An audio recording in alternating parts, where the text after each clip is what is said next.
Hi, this is Lou Pulsfer, and this time I'm going to tell you what makes my game design book unusual and occasionally unique. First of all, the book is only about game design and not about the business of game design. So it's not about marketing, funding, licensing, publishing, intellectual property. Those are occasionally mentioned, but the point of the book is designing games, not what you do after you've designed the game. Now, the exception to that is when it immediately impacts how you design the game. For example, free to play. If you want to make a video game that's free to play, you've got to design that into the game from the beginning. Now, someday I'll write a book about the business of game design, but it hasn't happened yet. Second, the book covers all games, not just video or just tabletop games. Almost all game design books are one or the other.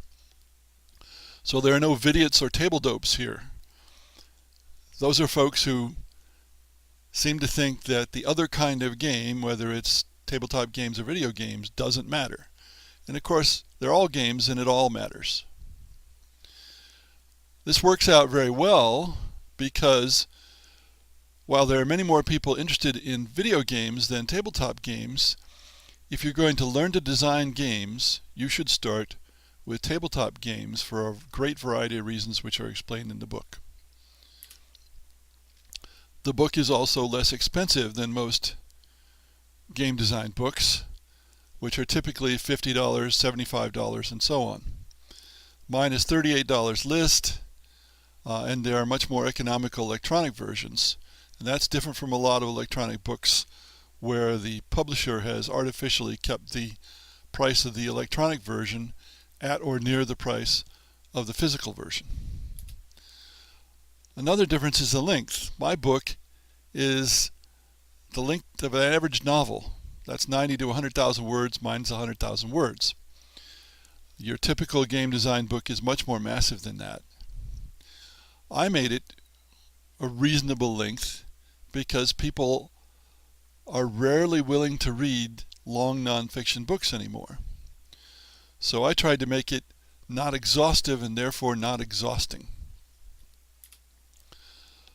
Another difference is that the book is written by a commercially published game designer who is also a very experienced teacher. Many game design books tend to be one or the other, but not both. And I think you can see the advantages of having the author be both. And I've had games published, the first one in 1979. My game Britannia is very well known. I have 17,000 classroom hours of teaching experience from continuing education all the way up to graduate level. I taught computing topics, and more recently I taught game design and game promotion. I am now retired from that, and I make audiovisual classes for online use.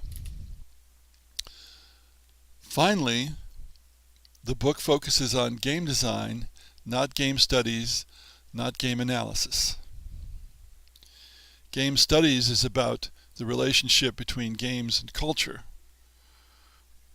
It has nothing to do with game design in most respects, and game studies people are not interested in game design per se.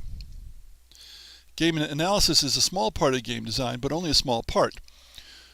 So, my view is that when you finish many game design books, you can ask yourself, but what do I do? And you don't know. You won't have that problem with my book. You'll know what to do. That doesn't mean you'll be good at it, but you'll know what to do. So it's not just another game design book. Now, if you're not into books, and many people are not in the 21st century, I've created audiovisual game design classes that you can take, which are effectively oral books with some additional advantages, and you can check for the latest news about that at pulseforgames.com.